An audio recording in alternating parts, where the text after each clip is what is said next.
Graduation শেষ করে এখন প্রাইমারি স্কুলের শিক্ষক হচ্ছে, একটা সরকারি চাকুরি তাকে এই দিকে আগ্রহটা তার তৈরি করছে, কিন্তু গ্রেড দেওয়া হচ্ছে 13 গ্রেড।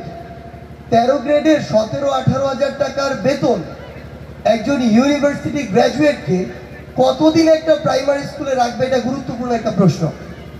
সো আমরা যদি বর্তমান আর্থসামাজিক প্রেক্ষাপট বিবেচনায় আমরা আমাদের শিক্ষা ব্যবস্থাকে আরো স্ট্রং করতে চাই, আমাদের গোড়াটাকে শক্ত করতে চাই, আমাদের বর্তমানে বাংলাদেশের যে মূল্যস্ফীতির অবস্থা, একজন সন্তানকে পড়াশোনা করানোর যে খরচ, সেই জায়গায় আমরা মনে করি যে আমরা আমাদের শিক্ষা ব্যবস্থাকে সামনের দিকে এগিয়ে নিয়ে যেতে হলে এই সরকারি প্রাইমারি স্কুল এবং সরকারি যে হাই স্কুলগুলো রয়েছে এগুলোর শিক্ষকদের গ্রেড অন্তত 10ম গ্রেডে নিয়ে আসা উচিত।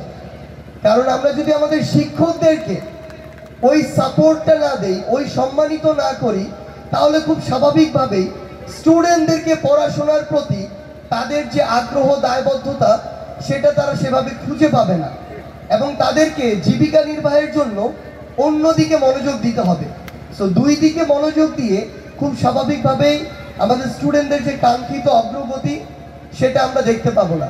সো আমরা শুধুমাত্র স্টুডেন্টদের নিয়ে যেমন কাজ করব, আমাদের অবকাঠামোর দিকেও লক্ষ্য রাখতে হবে, আমাদের সম্মানিত যারা শিক্ষক রয়েছেন তাদের দিকেও লক্ষ্য রাখতে হবে। আমরা আমাদের জায়গা থেকে সর্বোচ্চ চেষ্টা করব যে কোনোভাবে হোক, সরকারের জায়গা থেকে হোক কিংবা প্রশাসনের জায়গা থেকে কিংবা রাজনৈতিক ব্যক্তিত্ব যারা রয়েছেন তাদের জায়গা থেকে যেভাবে সহযোগিতা করা যায় আমরা করব।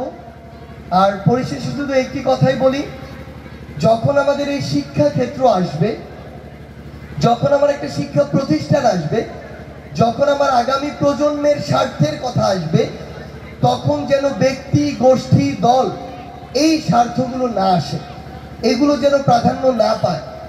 কারণ একটা জেনারেশন পুরো একটা এলাকা না, পুরো একটা দেশকে প্রভাবিত করে। এখানে আজকে যারা 1000 জন সাপোজ আছে, তারা হয়তো আজকে থেকে 20 বছর পরে বাংলাদেশের গুরুত্বপূর্ণ 1000 সেক্টরে কাজ করবে। সো তারা যতটা ভালো করবে, তেঁতুলিয়া, পঞ্চগড় ততটা ভালো করবে, বাংলাদেশ ততটা ভালো করবে।